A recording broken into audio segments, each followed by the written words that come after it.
Hello. Hi, everybody. Hello. It's so lovely that we can come together and support each other and also provide some inspiration and also support others that are watching this, whether you're in business or thinking of being in business.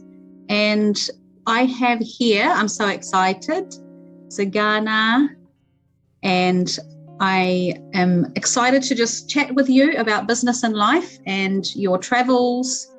So would you like to provide us a little bit of intro? Yes, so on yourself? Thank you. First of all, thank you so much for inviting me. I'm really excited to be with you on this IGTV life, fantastic opportunity. And I really, really appreciate you and what you do. So I've got huge respect for you as an amazing woman and as a business superstar. So to me, you are an absolute inspiration. So anyway, my name is Zygana. Yeah, hard. So my name is Zygana. I'm originally from Berlin, from Germany, West Berlin. Yes, yeah, lucky me. And I've been here a little over 20 years off and on. Yeah, so I usually spend a lot of time away. My business is, and now it becomes complicated, Gabriely Zamany. And that stands for the Angel of Timeless Beauty in Persian.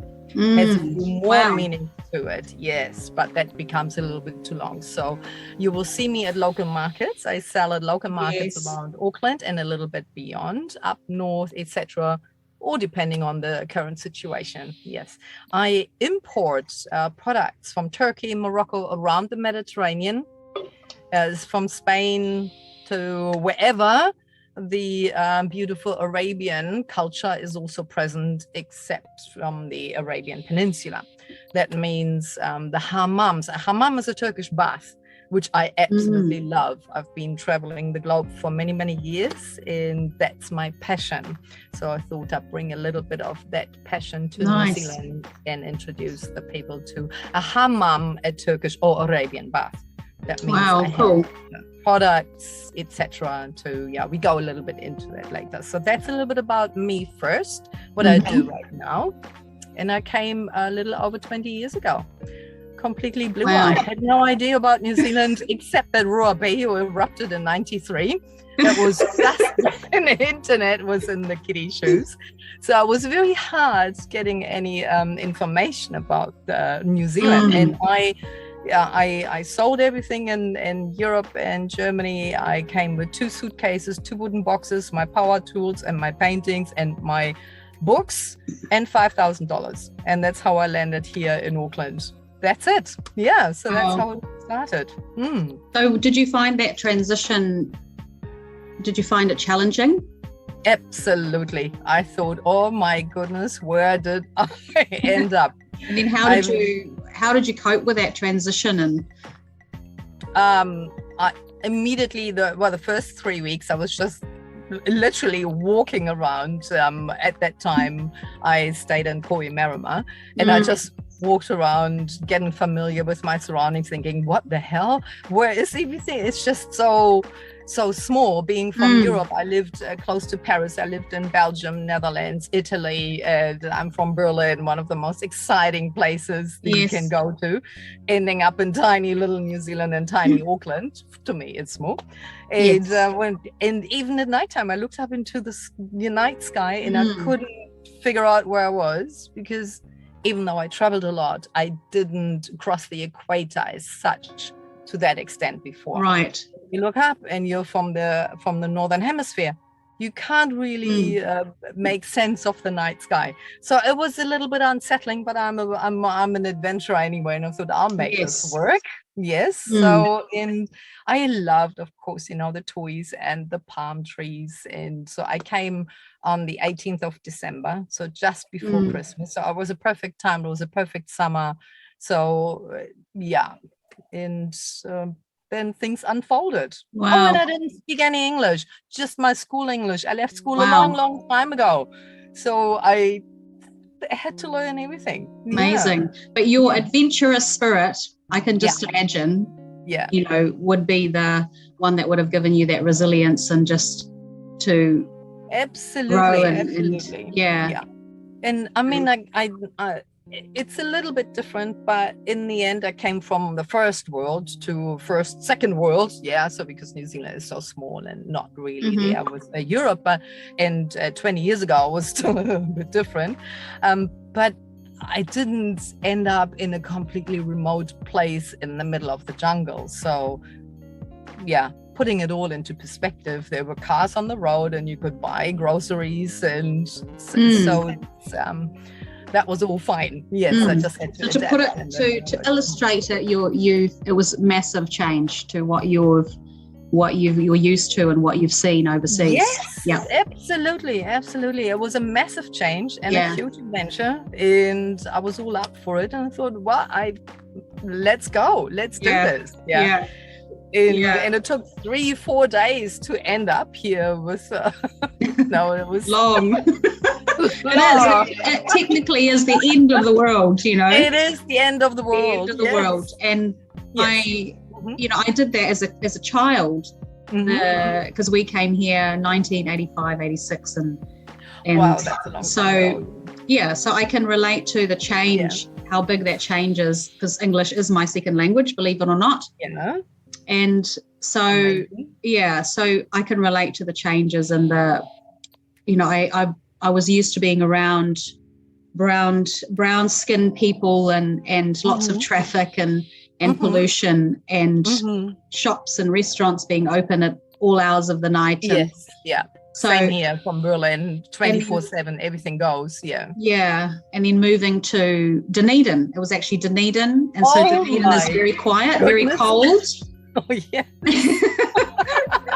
But New Zealand is my home. I love it. And my kids have grown up here. Yeah. And I really, really appreciate being here. And it has its challenges. I miss my motherland.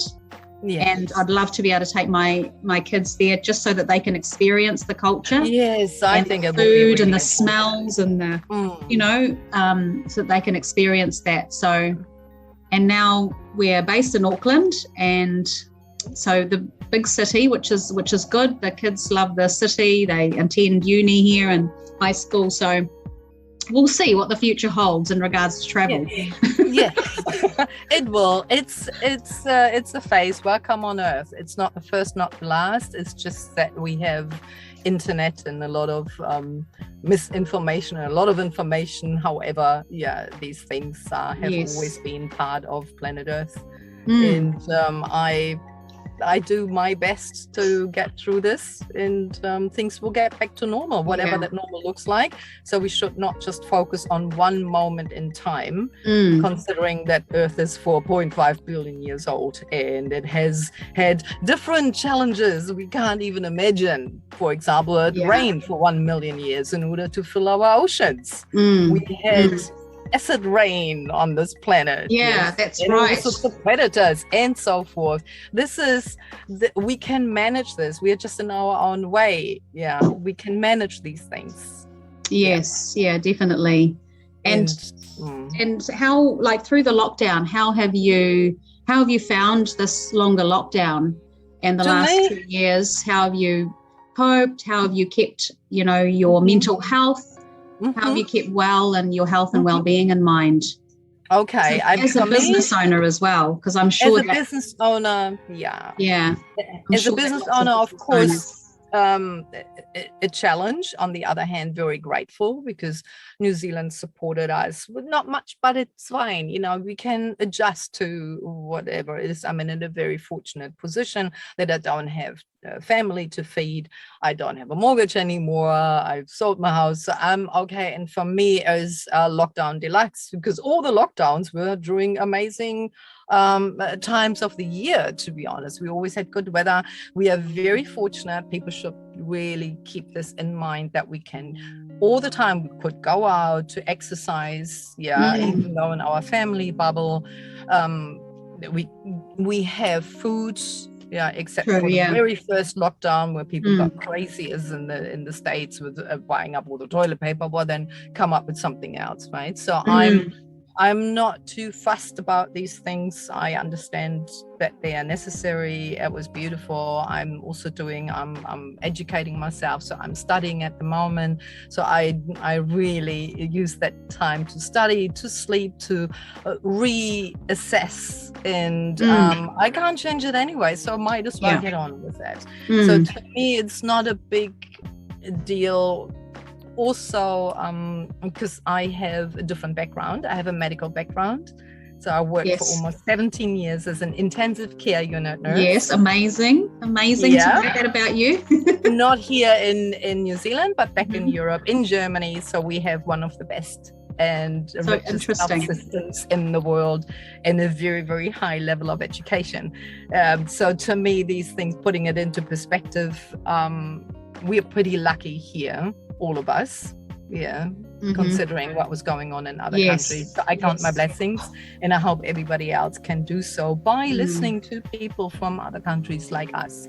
We have experiences, we have family overseas, we have different connections than just the people who are just born here and never left. So mental health is also what we make of it. It really is. It really is the simple things, during each day. And when I think of, like, I have family in the Philippines, when I think of here, it's very spacious.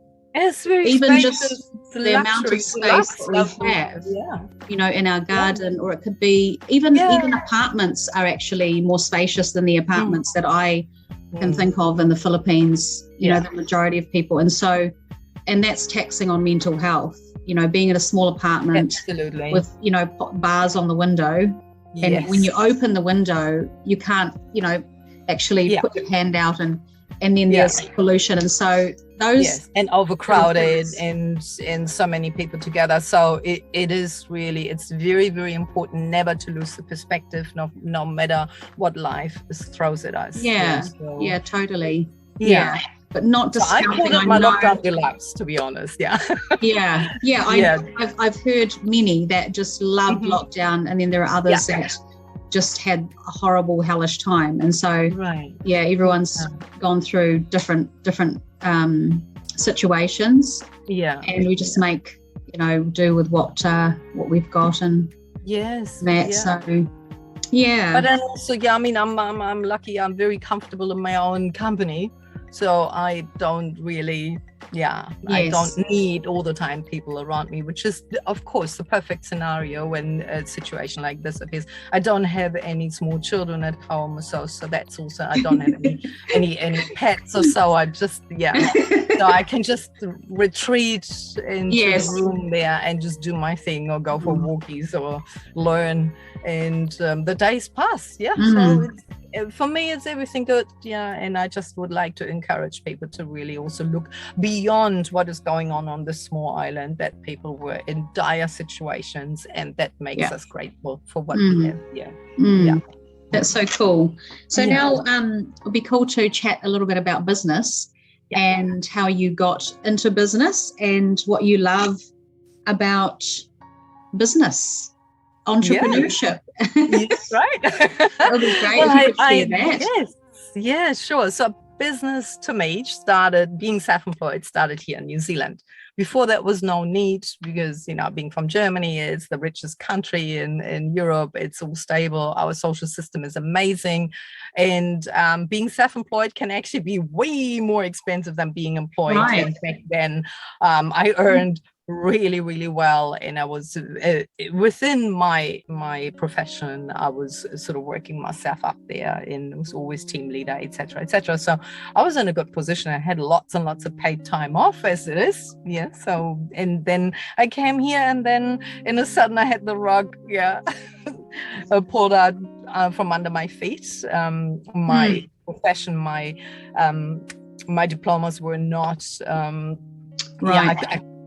so I couldn't use them here unless I would have spent a lot of money and a lot of time, and I thought, I'm not going to do this. And so I was faced with a situation. What am I going to do? So, okay, Yes. let's be self-employed. Fantastic. Yeah, it's a country of self-employed people. It's supported by the government. I think back then when I came, there were over 83,000 small businesses in Auckland alone. So that was a new concept to me, and I absolutely love it. Yeah, I love to be self-employed with all the ups and downs, because I love being my own boss, especially at a certain age. I've been through all of that. I'm not 18 anymore. I've learned a lot of things, so I can handle being self-employed. I can be disciplined enough to work on my business, or I can also let go of something that doesn't work. It's not my first business. Yeah, so I had all up 3 businesses here in New Zealand over the years, and then have been employed as well, and also a contractor, self-employed contractor at some point as well. So I love being self-employed. I love the creativity that comes with it. I must say, I don't want staff anymore. Yeah, I had staff. I had 12 staff at my first business, and I loved them all, and it was amazing. But now I like to be a one-woman band. That's what sort of came out of it for me after all these years. Yeah, so that I can oversee things. I don't wish to build an empire. I have my own little, I'm queen of my own little castle. Yeah, that's so cool. Love that. So you talk about staff. So what changed your mind about having staff, or was it some challenges? And it's always challenges, because you have to look after the people in every aspect. So you become this super mom, this superhero, so it's not just people come and help you. You need to help often more than it's the other way around. So, and then of course, it's extra costs, this and that. So in a situation like this, for example, I feel I'm better off just being self-employed, me, myself, and I. And that's how I scaled my business nowadays as well. So I made the effort to have just me involved in what I do, and I'm happy with that scenario, and it gives me more freedom. Yeah, it's in this time in my life, all I want is my personal freedom within a business. So that's whatever I can do, and I want it to be easy. If I want to shift it to a different place, to a different country, then it's easier to do when you don't have too much too long a tail to drag behind you. So you've brought up an important point too about which reminds me that going into business doesn't necessarily mean that you have to grow an empire. You can decide to be self-employed, decide to be a one-woman, one-man band, and just keep it at that. You know, it's all in your stride, and it's all in what your intention is, what's your limits are, what's okay for you. And just to not allow those pressures, because sometimes being a business owner can often have the pressure of like, are you growing it? What are you doing? Absolutely. What do you do with your hours? Are you selling anything? Yes, absolutely. It's enormous. And so I've, as I said, I've been there. I had a business that I started off here in Auckland in New Zealand for 11 years straight. That was a 7-day business, 11 years, no break, 12 employees. So it was huge. It was amazing. But also lots of lessons learned, the good, the bad, the ugly, the fantastic, everything is life. Yes, so nothing different there, just on a different scale. We navigate. So, I would love to know, so is this your cafe business? Yes, that's right. I would love to know about, and, like the name and or even just what was it that made that business successful? Because I know that there were lines at the door, people just loved being there. What made your business successful, and what are some of the things that you did that was successful? So it was out of necessity, because I said, I couldn't work in my profession anymore as such. However, I could use the skills that I've learned in my profession as an intensive care unit nurse for so many years, and apply that in a different way. So from my nature is helper reformer. I can't change that. And I'm extremely creative. And I come from a family of master tradesmen and artisans. And so I have that creative streak in me that I needed to express as well. So we decided back then, let's buy a cafe. But it was this tiny little Nana cafe that was just operating from 7 till 2, and that was it. So there was on Ponsonby Road. Yeah, exciting. The cafe was called Espresso Love, and it was at Three Lamps area. And it became really almost a worldwide institution. It was incredible. And I had actually no idea. I just did me in there. Yeah. So I couldn't get any healthy food in New Zealand back then, not really. And as you know, being from Germany, we have a lot of healthy food, and we don't eat fat dinners, and we don't eat takeaways that much. I mean, it has changed a little bit over the years, but I was just shocked of what was available in the supermarkets. I've never seen so many aisles full of potato chips in my life, yeah, and tip-top white bread, and it just, oh my God, I can't do this, yeah. And so it was far and few in between. There was nothing available, and I couldn't get a coffee after 6. And wine, I had to go to a special, oh good Lord. So okay, so so you created it yourself. I created it, yes. So it's I applied for license. I got a 24-hour license, so we were open up to 23 hours a day, and it was the funkiest place ever. How did I not know about this cafe? It's so many storeholders from Leanne, you know, everyone. So many people that I know because of my cafe. They were all customers, friends. They worked for me. I meet so many people even today. It was just incredible. And so I started off with making healthy food, fresh to order, nothing made and that's sitting all day long in some sort of cabinet just because it's fashionable. And I created all the art. I built the furniture, I did the upholstery, I did the electric, the painting, I made the staircase into half water, half an old pirate ship leather, paintings on the floors. Wow. Incredibly amazing. It was I had 5 different areas. I had a garden outside front, indoors, downstairs, and 3 rooms upstairs. So it was a big place. It didn't look like it, and a very funky alleyway next to the main entrance, which had 160-year-old cobwebs in there. And I thought, I gotta do something with it. It was 74 centimeters wide and 4.60 meters high. So I made it into a pyramid walk. So you could walk through the pyramid. Yeah. And so it's so famous. And I created the Rosaloo, the toilet was all full of roses. When you open the door, I had this old little music machine thing that it was even with me in Spain and was buried in the sand and still worked. Spray painted it gold and had 24 hours classical music playing. As soon as you opened the door, you had classical music. So beautiful classical music. People loved it. Roses everywhere. I had people like Jonah Lomu, and Ben Harper was serenading me privately in the courtyard. It's just the people, the actors from The Matrix that have so it was just, I never put it out there really. They were just coming in and having fun. Must have been the most amazing few years of business that you've ever had.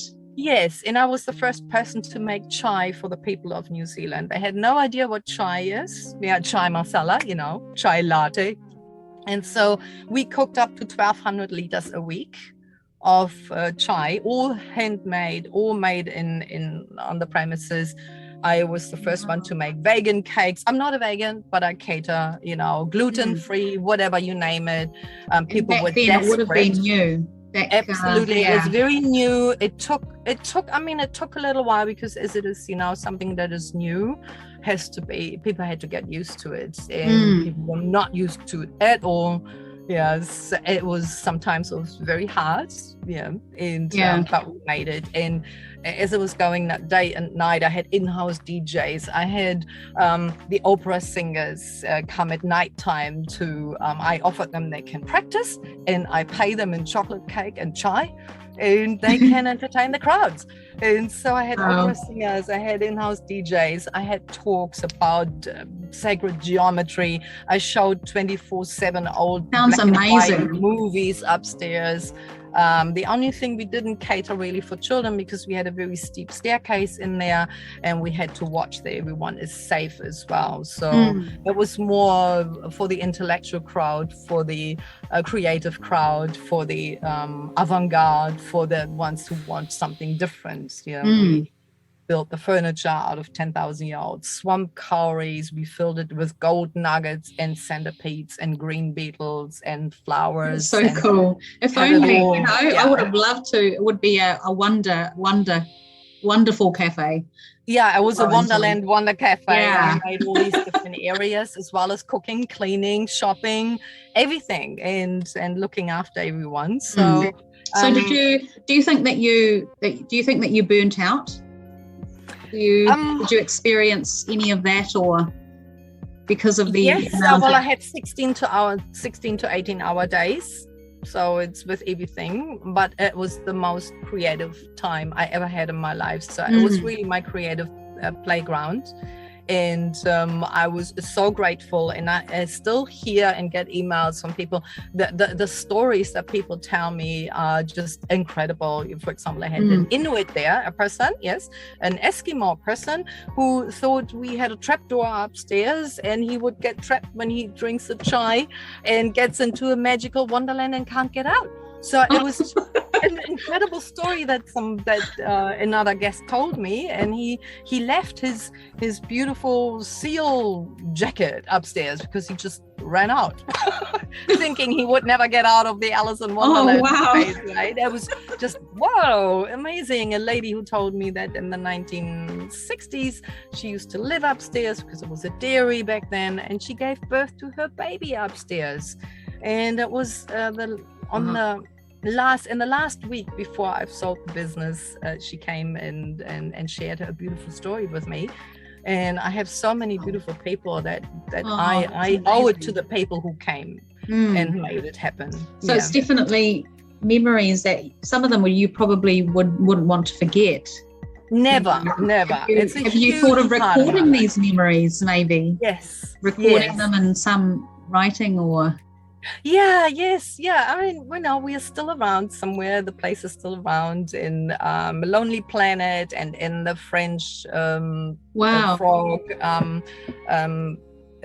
travel books, and people in Japan they were always crazy about it. So I had buses full of Japanese tourists. I'm in awe. Line up outside. Yeah. Wedding photos taken in the Rosaloo, and I was invited to New Zealand radio, the classic radio, for interviews, and we were featured in every magazine without ever. And I must say that I never ever paid a single cent in advertising.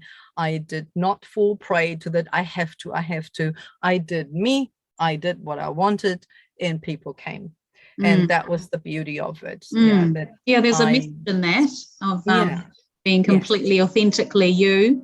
Yes. And I wouldn't sell my soul. Everyone was making biscotti. First of all, I'm from Europe. I lived in Italy. I'm sick of biscotti, right? So that's something. But everyone had biscotti. I didn't care. I didn't make biscotti. Everyone had their paninis that were sitting all day long in the cabins. No way, didn't do it. You come to my place to get something different. Why the same that you get everywhere else? Sit down, darling, don't worry, I'll make you something. And what prompted me to be happy with the 24-hour license is, as I'm myself from a big city that goes 24/7, Berlin, I don't finish breakfast at 11. What is this? You want breakfast at 3 a.m. because you got up at 1:30? That's fine by me. Come and I'll make you something. Who says that breakfast has to be from 7 to 11, and at 11:05 you're not allowed to have a bacon and eggs anymore or something? So these things are very important to me, that people can choose, and that everything is always available, because we're all unique. And it didn't make any difference to me. It doesn't, when you think about it, it doesn't make any difference. People make things too complicated. It doesn't have to be. So that was a big part, and it doesn't exist anymore. However, there is, just quickly, it's a very beautiful story about the current owner of the premises. He was a kid, young teenager, and his parents took him always to my place. And he always said he wanted to have that place. And now all these years later, he's got it. He's got the lease, and they have an espresso love martini on the menu to honor me. Oh, wow. I know, awesome. So beautiful. So these stories, they weave into the fabric of life that I'm very, very grateful for. So this is why I'm so passionate about having space for people to be able to tell their stories as well, because thank you. Not necessarily everyone will be able to hear it, and it's so rich, it's enriching, and there's so much history in it, and there's so many lessons and wisdom that you can share with others, and everyone's stories should be told and should have and people should be able to hear them, and especially in these days with that social media pressure, and everyone just throws these buy this course and I'll show you the truth about, and all those pitch wordings. There's success is different for everyone, and we have to allow ourselves to be successful as a human being of what we can do, and it comes, as we all are, in all forms, shapes and sizes. Who's to say that was not success? I was incredibly successful as a person. I came further in my own development than I ever thought I would, including speaking another language without ever having to attend a language course or language school. Right? And just even how you came from this medical background, and then you just ran with it, and you were open to something new, and where there was an element of risk, where there was risk involved, and you had to be vulnerable most likely. Especially in the beginning. And lots of learnings and new country. Like, I'm just like, wow, it's such a big change just doing that. I couldn't even understand. I was with my little notepad, and the former owner, the lady who owned it, she was so sweet. She gave me 3 weeks of a little rundown of how she did it. So, in the dishwashing and taking the till and blah, blah, blah, the basics. And I was just glued to her eyes and her mouth and her gestures. And she was so kind. She slowed down her speech. And so I could follow. There was no one else there. And I felt intellectually disabled because I couldn't express myself for a while. So that was took a big chunk out of the ego. So it was a very humbling experience. But what came of it is incredible. So no one who ever listens, do not be afraid to take on a challenge. You will rise to the occasion. It will be tough. And it's I was exhausted at the end of the day, not just from learning a language, immersing myself in a different culture, learning to run a business, buying a business with a few $1,000 that I had left, not knowing what would come. It was huge, but what a ride. So we can either say, oh God, it's terrible, or we can say, let's see, let's get through this and see what comes of it. That's amazing. So inspiring. Thank you. Just it makes me even more in awe of you. Having this it really is, because it takes amount of strength and determination and perseverance. It does. Every day you have to turn up, but this, of course, it depends on the person. So personality wise, and I saved lives, helped to save lives, for 17 years in acute situation. So showing up at 5:30 in the morning to bake some muffins is nothing. Nothing. Honestly, this is really it's Mickey Mouse in comparison to that. We can do these things. So that was great. Awesome. Okay, so I'm just looking at my notes. So some key lessons from challenges, like what you would share to others in regards to moving forward and challenges that could potentially just have the potential to ruin your life. And some things just happen and they're terrible, Yes.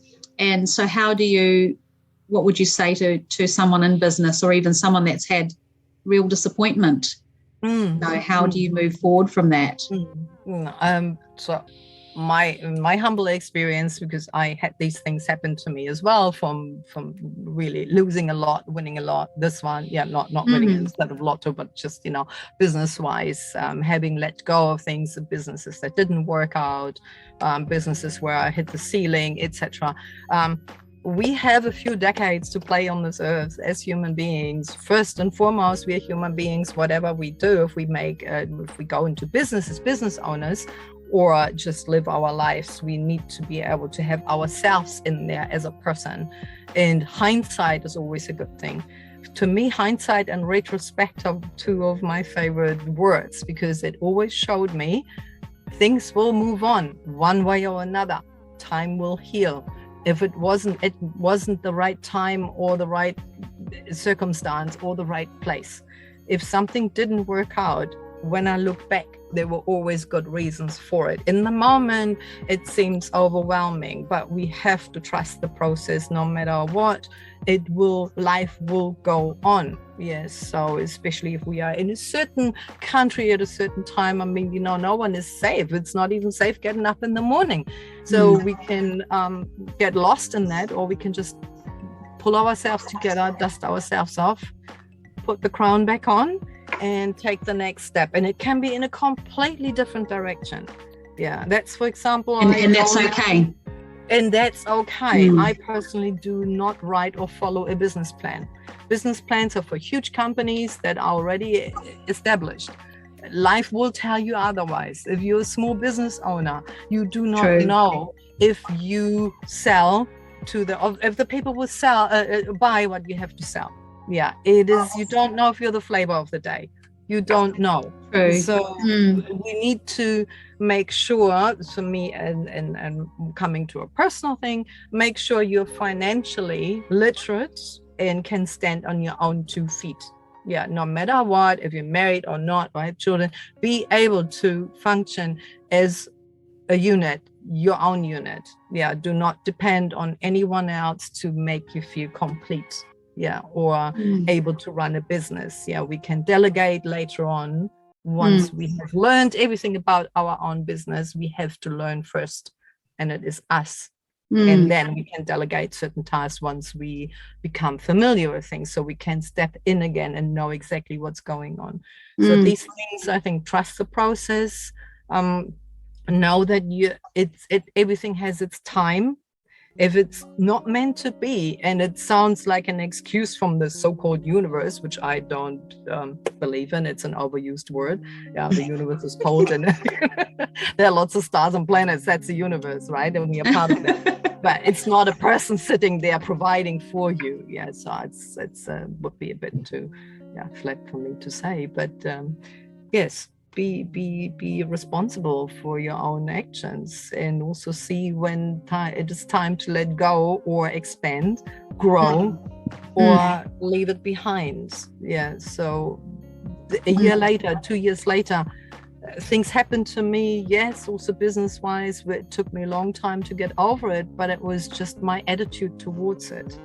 And that's the beauty of learning in life, in business, as we go on with things evolve naturally. Yeah, if I look at this current little business that I have, that I love dearly, how much it has changed over the past 4 years since we met at the markets. Yeah. Yes, we did. Yes. I was actually reflecting on that, and it was, I think, the Long Bay, it was definitely Leanne and Michelle's market, and it was one of the ones that they had up north that stopped. I can't remember the name of it, but it wasn't Coatesville and it wasn't Long Bay, but it was... it was a Whangaparua we had one, but I remember you most from the Clifton market. And we were there, yes, the Clifton market. Yes, that's where I first met you, Clifton, and then... Clifton, and then the Whangaparua one. Yeah, that went on for a little while. Yes, I remember that. Yeah. That's when was it about 3 years ago now? Yeah, isn't yeah, it? yeah, over Like 3 years ago. And Yeah. the other thing is also, don't be afraid. You do not need a huge loan or anything to burden you further down.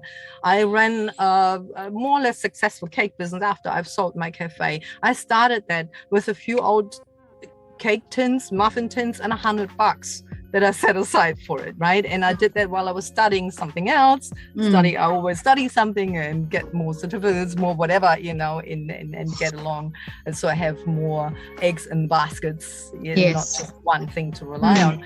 And it became something completely different, and it just took off from there. So you're very open to opportunity, and it doesn't need to look a certain way.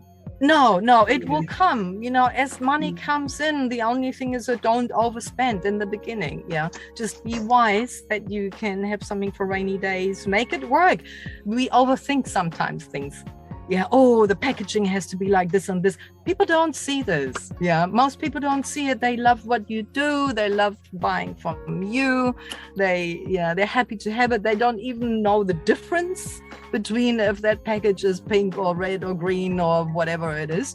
So go slow, and if you have the resources and you're confident, then do it. But just talking from the perspective of a normal little human being like myself, without $1 million behind my back, and just going and learning with integrity, not just winging it, but with integrity, and trying to upgrade the knowledge and so forth along the way. That I think is of integrity is of utmost importance, no matter what you do. And that's my motto in life from my grandmother. I love her. It doesn't matter what you do, it's how you do it. I always like the quote about working with what you have and with what you know. And so, because that's all you can work with, really. And you can't force anything more to come to you if it isn't. And so that's always been something that I keep in mind, regardless of, there's always this tension, because there's a part of you that does want more, but you've got to work with what you've got and make the most of what you've got. And it just so happens life ends up, some have more and some don't, and you just have to be content and work with what you've got. That's and right. If you don't have the money to invest in, fancy packaging and that, just do that. Like I was looking last night at my old photos of the branding of Mia Bell, and I was just cringing, but then I thought, so I was like, oh my gosh, it looks so ugly to me. It was beautiful. I remember it. It drew me in because it was so pretty. It was so I don't think you've seen it. I have to show it to you. But I looked at it and I was like, I have grown, that it's grown. And that's right. And that's what it shows me. Hindsight and retrospect. Time will tell. Yeah. Time heals, time brings us to apply some wisdom as well. Otherwise, it's no use, right? If we do not become wiser along the way, then we are just in an endless loop. So it is also good, like these times, like a lockdown of these things are also happening, so we can pull back, especially now. It is actually easier. We have so much more from everything, but we make it so stressful because of social media. This is a beast in itself. It can work for us or against us, and a lot of people, no matter the age, no matter the background, are under pressure. I feel very fortunate that I have had times before this happened, that I was in business before that happened, that I didn't have to get into right away cracking the algorithm.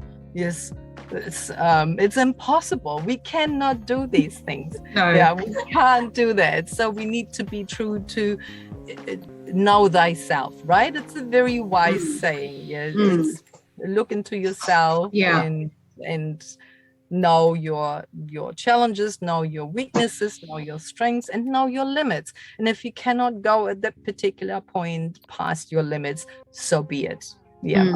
Okay, so self-awareness is very important. Self-awareness. I remember the first couple of years of, like, I had an opportunity to talk at a women's event, and someone asked me, after my talk, they said, what has inspired you? Who's your idol and and at the time in business, I was thinking, who is my idol? Because for 2 years, I actually was learning about myself. I was learning about what I could do, what my limits were. And there came a point where I needed people around me and I needed the input of others. But there is that time where you it's almost like your own digging, your own digging. Absolutely. And the foundation, and you get into the grassroots and really the blood and the of your business, so that you feel it and it grows within you. And I think that's for the 2 years, and then I just felt this. It was like it's time for me to maybe ask. That's right. Take on someone to do my website and take on someone to do. And then things would come together, and was extra funding for that, or exactly. And there's always limited funding. You've got to decide on what you use the funding for, because there isn't endless funding. No, that's when you have a small business, a small business means you buy yourself the freedom to be self-employed. It doesn't mean that everyone thinks we earn a lot of money, or we can afford to constantly give discounts to the point of where we have no money left for us. It's not the case. So we have the freedom that we don't have to answer to another boss anymore, but we have to answer to the people we serve. We have to answer to the council, our registrations, whatever we need, of course. Yes, but I totally agree with that. We need to we come to learn and get to know ourselves in a completely different way than if we would be employees, because I've been on both sides, an employer as an employee as well for many years, team leader, this one, having to learn. So it's wonderful to have the benefit of comparison. Absolutely. And I agree, at the beginning I had a business mentor. That business mentor, in the end, she said, I actually don't have anything to teach you. I'm so sorry. Not because we were so amazing. But it was just not the right thing.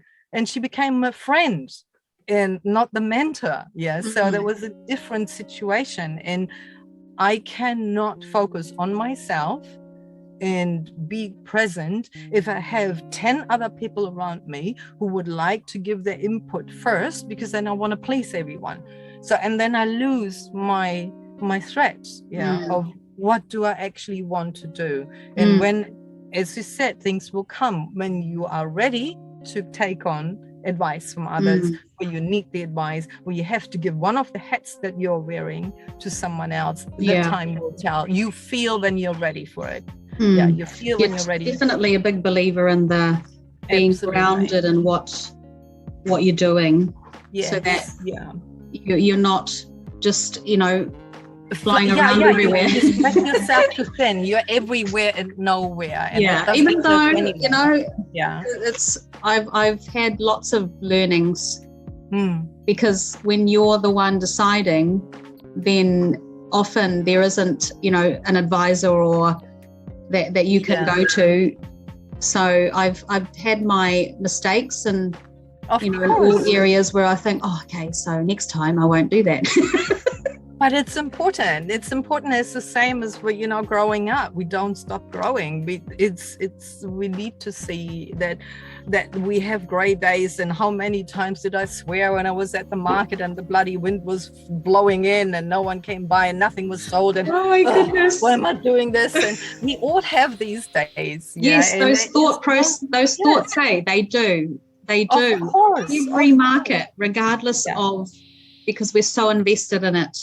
And that's just the way it is as self-employed. And and I'm sure that people watching this will just be going, yes. I can relate to this, absolutely. And I can only really encourage people to jump in, maybe not completely into the cold water, but slide into self-employment, making plan, see what they love. The thing is that, and I can only vouch for that with over 20 years of being self-employed, or more or less, except for a very short time.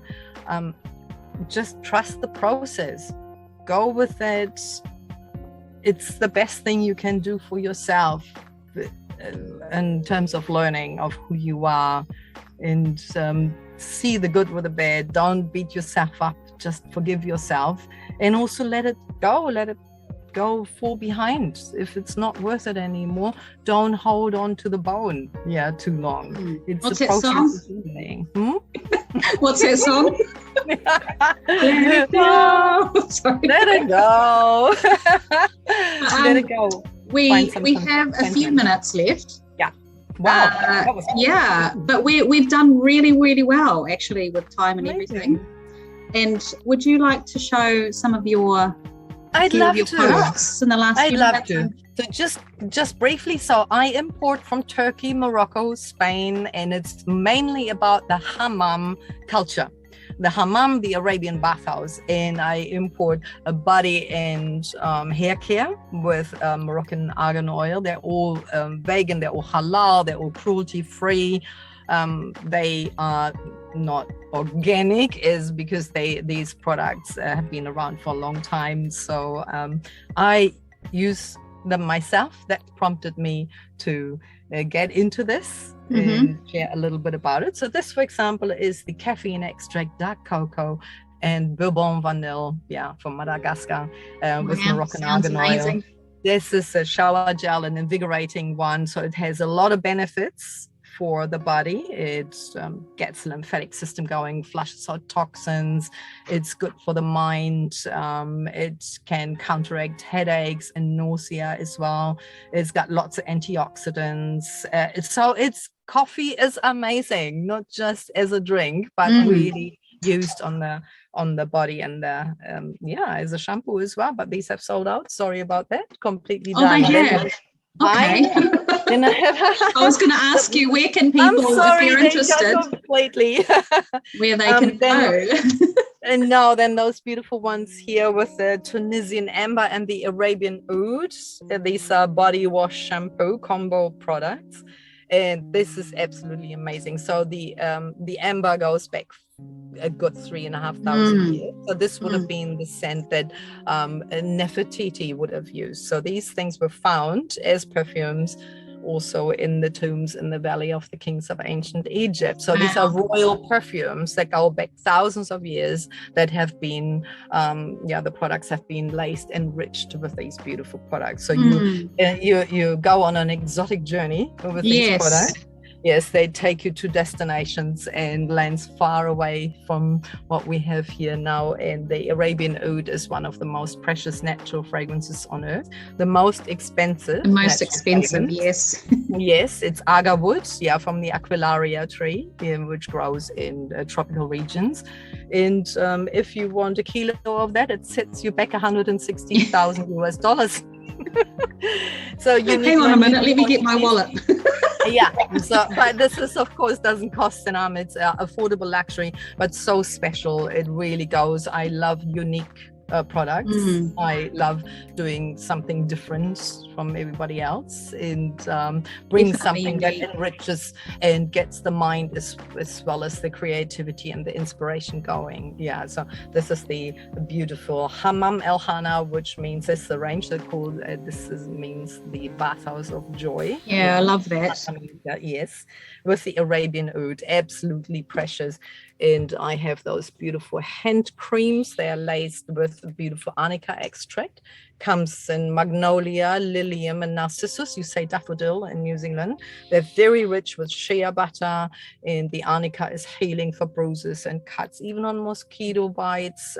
They soak right in, and the floral extracts are just divine. Especially my favorite is the magnolia. And so these beautiful hand creams, and then also Damask Rose, which is the oldest known hybrid rose, goes back over 3,000 years, has been used in beautiful festivities since ancient Greek times. So I always love history. And then, of course, my beautiful Turkish towels. Yes, they're gorgeous. They're hand loomed by artisans all throughout Turkey, by weaver families. This is the so-called azil or diamond pattern. This goes back a good 1,000 years. It's all 100% Turkish cotton. They are not machine made. Every peshtimal or towel or wrap, however you want to call it, holds the energy of the person who made it, which I'm in awe of. They last decades, a good 20, 30 years. The more you wash it, the softer they get.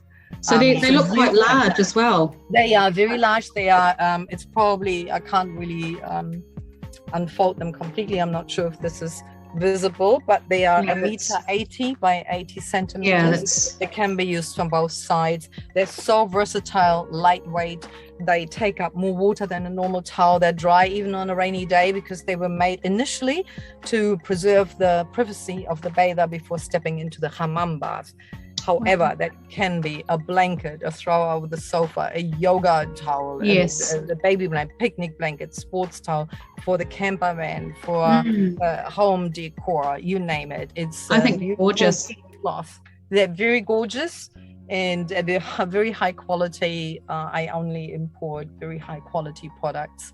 In some Turkish rugs that I don't have at and the colors, love all the colors. They're hand colored as well, up to a year. So the yarn is dyed up to a year before the towel is woven into what it becomes. And they are vegetable colors, lots of them. So it's no artificial fiber and no chemical colors in those. And they do not discolor. They are made to ancient traditions. So yes, so there you have a little bit about my business, Gabriely Zamany. Yes. Would you like to share your website? Absolutely. It's gabrielyzamany.com. Now I just see, I'm not sure if this can you see it? Can you read it? And I'll be able to put some text on the video so that they can see as well. And of course, I'm also on Instagram under Gabriely Zamany. I'm on Facebook, Gabriely Zamany. It's with one L and a Y. And Zamany also with a Y at the end. We pronounce it like an E, so it's not Zamany and it's not Gabriely. It's Gabriely Zamany. Gabriely Zamany. Gabriely Zamany is the business name. It's not my personal name. I know there's always a bit of confusion about Yes, people call me Mia all the time. Yeah, yes. So we both have that in common in regards to our businesses, but it doesn't matter. It's a beautiful name. If people call me Gabriely, it's wonderful. Yeah. So it's so lovely. I feel joy just having done this with you today. Thank you so much. It's what an honor. Yes, thank you very, very much. I'm so grateful to you for this opportunity. And I'm really excited to share it edit it and post this. And anyone who has any questions for Zygana, you can pop it in the comments or even go to her website, which I'll include in the text of this video. And I'm sending love to you, Zygana. And right back at you, Mia Bell. And hopefully we can, I miss being able to see people in the markets and giving people physical hugs. And so hoping that we can do that again soon. I think so too, because I love giving hand massages. That's all free. I see you doing that, and I've always admired you doing that. And I've learned actually because you're so present there with people, and you just step forward. And I've noticed that. I'm very observant with the way that you sell your product and the way that you interact with people that come to your stall. Our hands work every millisecond of our lives. Yeah, we don't give them enough credit. And also, especially here in New Zealand, women don't get enough the touch. It's not part of the culture. So I have women just melting in my hands. Yeah, everyone needs it. I miss that. I miss giving those little touches. So we hope that we can go forward with that, with the COVID restriction lifting as time goes on, so we can give little treats and make people feel good. It's something that's a soft spot for me as well, because it's a way of showing your self-compassion. Just being able to do skincare and applying lotions, and it's a way for you to be kind to yourself and show kindness. Most of the time we're in such a rush, and so it's lovely. Yes. Well, in the hammam you are there all night or all day, hours on end. and there is no pressure. And I look forward to going back to these places and sharing more of that. Yeah, thank you. So thank you very much for your time, and we will see you again, and I'll see you online. Yes, and all the best to everyone else, and happy Christmas, and healthy and happy New Year, whatever comes up now in the next few weeks. It's just around the corner, and I look forward to connecting with everyone again. Thank you.